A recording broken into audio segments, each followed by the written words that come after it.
First time. Oh Lord, I hope it Hmm. recorded. You heard it? I did. Okay, good. Yeah, and I Lady, this saw is the the after show. recording. I saw the recording Oh, thing at the top of the true. I screen. did see Yes, that. Okay. yeah. You're right, you're right. Lady, this is how I'll be on the after show. This We is going this we is know when the how it technology is roll. Yes, working. Okay, yes, that's how we yes, roll. Okay, girl. So getting back in the dating game yes, when you're leading a toxic relationship. yes. So, what did you do?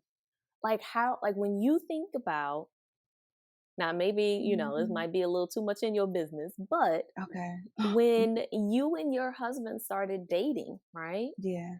Like, Yeah. can you think back on like some of the things that you did hmm that you changed up from previous relationships that like helped? You know what? Yes. So this is like, I'm so glad you asked that question, Dom. Thank you, girl. Okay. Interview Dom.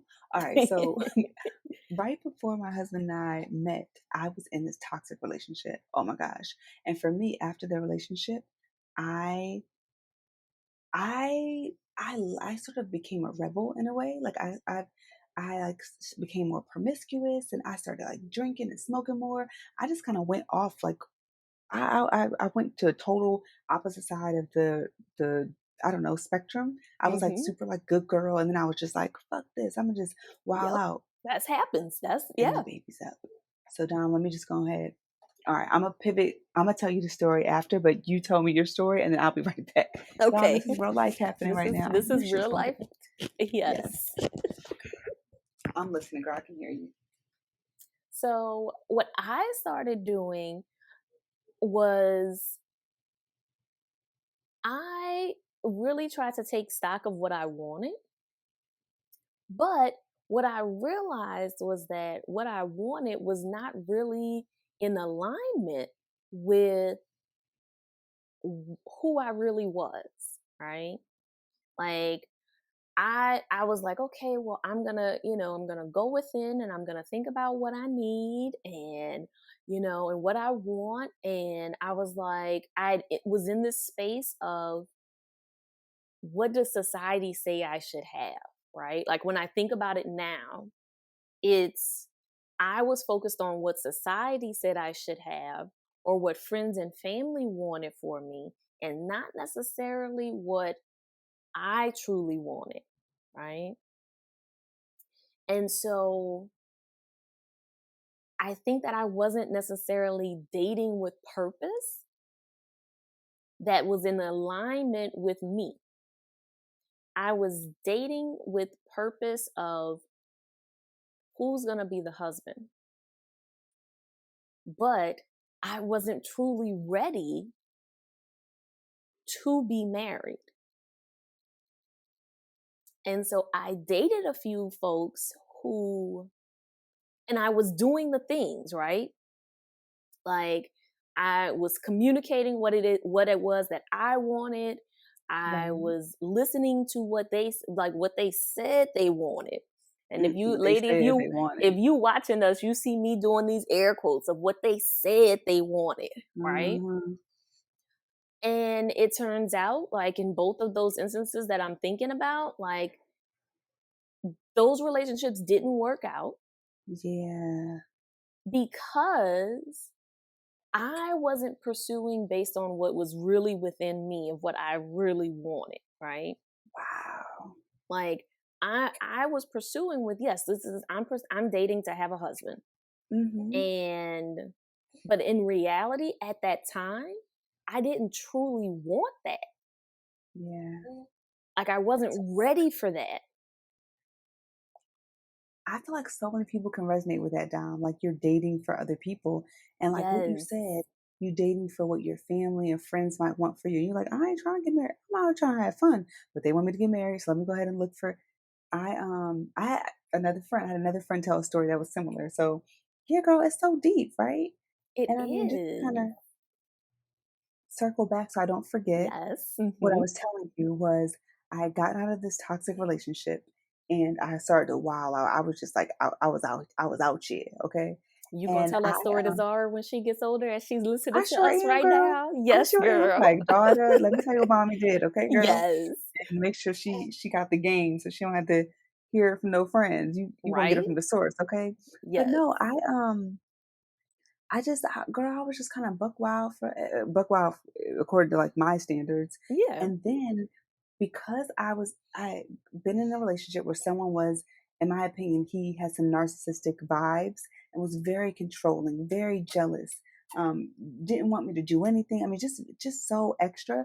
And because I never saw myself as being a woman to let a man do that, and so I had a big sort of realization within myself, and like kind of looking at myself in the mirror, like, how did you let this happen? Like, how could you let Mhm. someone do this and get you to this point?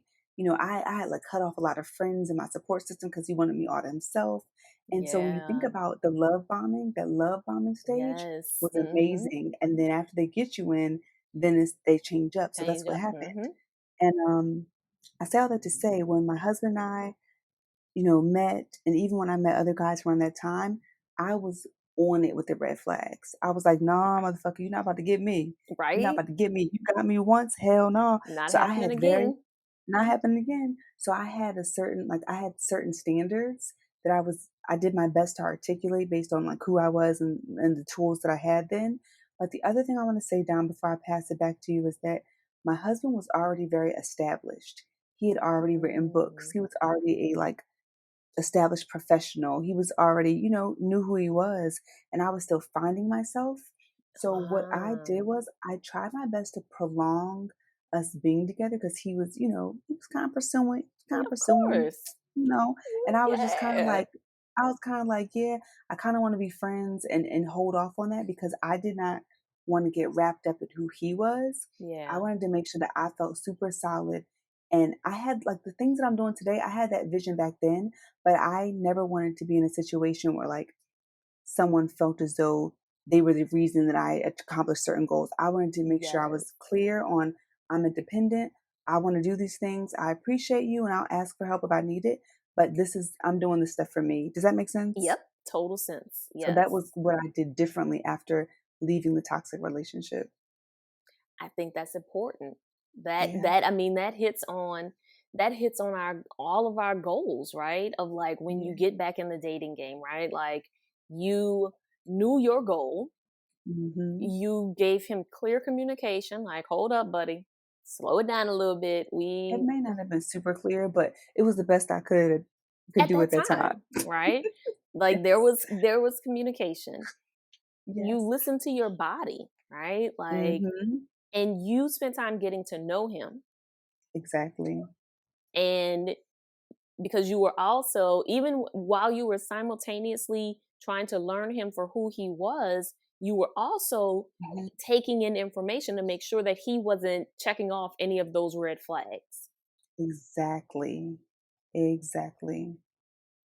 So, lady, as you are getting back out there, especially for those of you who didn't date during the pandemic and now like the world is opening and you're like, yes, I'm Mhm. about to hop back in.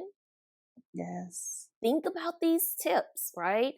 And really be clear and grounded in who you are, and then constantly come back and revisit and check in with yourself along the way. Like it's not like a one and done. Constantly check in with yourself because like Terry, as you mentioned with that love bombing, Yeah. that honeymoon phase is real. It sure is. So constantly check in with yourself and good luck out there in these dating streets.